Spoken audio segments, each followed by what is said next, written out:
Congress Jamaat-e Islami സഖ്യത്തിനെതിരെ ആഞ്ഞടിച്ച് BJP. സംസ്ഥാന അധ്യക്ഷൻ രാജീവ് ചന്ദ്രശേഖർ. കോൺഗ്രസിന്റെ റിമോട്ട് കൺട്രോൾ ജമാഅത്തെ ഇസ്ലാമിയുടെ കയ്യിലാണ്. ഒരു കൈയിൽ ഭരണഘടന ഉയർത്തിപ്പിടിച്ച് മറുഭാഗത്ത് ഭീകര സംഘടനകളുമായി സഖ്യമുണ്ടാക്കിയാണ്. കേരളത്തിലെ ആരോഗ്യരംഗം തകർന്നടിഞ്ഞെന്നും രാജീവ് ചന്ദ്രശേഖർ വിമർശിച്ചു. മതേതരത്വത്തിന് വിരുദ്ധമായി നിലനിൽക്കുന്ന സംഘടനയാണ് ജമാഅത്തെ ഇസ്ലാമി. വയനാട് തെരഞ്ഞെടുപ്പിൽ കോൺഗ്രസ് ജമാഅത്തെ ഇസ്ലാമിയുടെ വോട്ടുകൾ വാങ്ങി. നിലമ്പൂരിലെയും വയനാട്ടിലെയും വിജയം കോൺഗ്രസിന്റേതല്ലെന്നും ജമാഅത്തെ ഇസ്ലാമിയുടേതാണെന്നും രാജീവ് ചന്ദ്രശേഖർ പറഞ്ഞു. ജമാഅത്തെ ഇസ്ലാമി അപകടം നിറഞ്ഞ സംഘടനയാണെന്ന് പണ്ട് ഉമ്മൻചാണ്ടി പറഞ്ഞിട്ടുണ്ടെന്നും രാജീവ് ചന്ദ്രശേഖർ.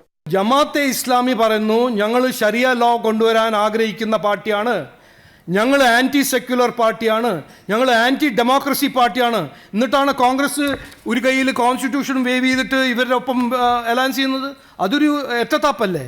കേരളത്തിലെ ആരോഗ്യ മേഖലയ്ക്കായി LDF സർക്കാർ യാതൊന്നും ചെയ്തിട്ടില്ല. കേന്ദ്രം കൊടുക്കുന്ന ഫണ്ട് മാത്രമാണ് ആരോഗ്യ മേഖലയിൽ ചെലവഴിക്കുന്നത്.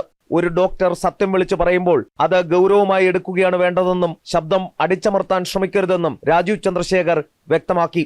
ഇന്നും ഹെൽത്ത് മേഖലയിൽ സ്പെൻഡ് ചെയ്യുന്ന പൈസ 80% പൈസ സെൻട്രൽ നിന്ന് വരുന്ന പൈസയാണ്. ഒരു പബ്ലിക് സർവൻ്റായ ബഹുമാനപ്പെട്ട മുഖ്യമന്ത്രി അല്ലെങ്കിൽ പബ്ലിക് സർവൻ്റായ ഹെൽത്ത് മിനിസ്റ്റർ പറയേണ്ടത് ശരി, തെറ്റുപറ്റി, ഞങ്ങൾ ചെയ്തില്ല, ഇനി ചെയ്യാൻ പോകുന്നു, അങ്ങനെയല്ല പറയേണ്ടത്. BJP-യിൽ പ്രശ്നങ്ങളുണ്ട് എന്നത് മാധ്യമ വാർത്തകൾ മാത്രമാണ്. പാർട്ടിയെ അധികാരത്തിലെത്തിക്കുക എന്നത് മാത്രമാണ് തന്റെ ശ്രദ്ധ.